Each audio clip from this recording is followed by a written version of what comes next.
Greetings, YouTube. Today here in the United States, it's Veterans Day. It's the day we honor those who have served our nation in the military. And while I have many times spoken out about the people that command our military, in particular everybody in the Bush administration, I never question those that honorably serve in our military. We owe them our freedoms.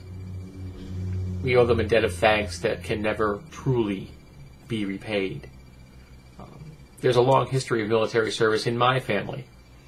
My father's father was a machinist mate in the Navy and helped to deliver troops to Nagasaki 6 weeks after the bomb. My father served in the Air Force until he dropped a bomb on his feet and ended up leaving a little sooner than he'd planned. My great uncle on my mother's side died in combat flying his plane and had a ship named after him, the USS Frankovich. It's a destroyer escort. I believe it's mothballed in Maryland. My mother's older sister is a retired doctor, served in the Navy with the rank of captain. Her younger sister married a man who had been a Navy diver, non-combat.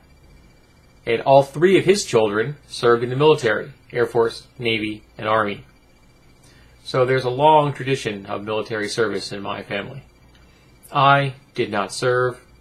I don't handle authority well, as anyone who's listened to my videos can probably tell you. But today is a day to remember those who served, and to make sure that we support those who served. There are currently some 23 million veterans in America. That's a lot of veterans.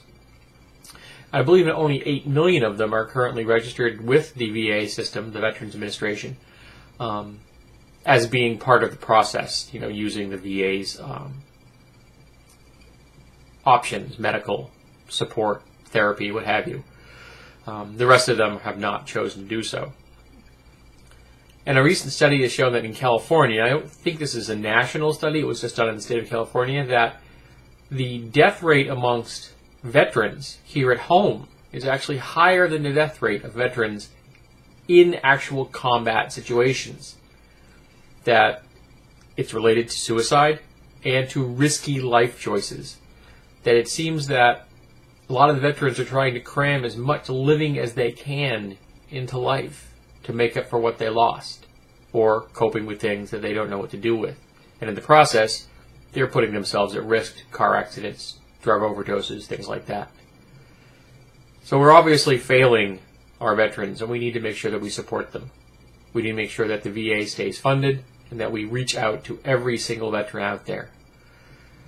And over the last 2 years, the requirements to get help for post-traumatic stress disorder, PTSD, have been relaxed. At one point, you had to actually define and prove the moment in your military career that caused you to suffer from PTSD. You had to say, okay, on this day, in this event, this is what happened that caused me to experience stress to the point where I can no longer handle it. But at this point in time, if you served in a combat environment and you have been diagnosed with PTSD, you're good to go. They don't need you to justify how you got it, because we've come to realize that whether you're in active combat or you're support personnel in a combat zone, things happen around you that you have no control over, and you shouldn't have to justify those things. It's also important to remember that while many of the women serving in our military are not in active combat zones and actual combat roles, they are in the combat areas, and they do suffer from PTSD, and they do earn their Purple Hearts because they are injured. They are wounded by enemy fire, IEDs, indirect fire, rockets, missiles, things like that. And we need to make sure that we respect them for that, even though they're not carrying a rifle out there on the field of battle.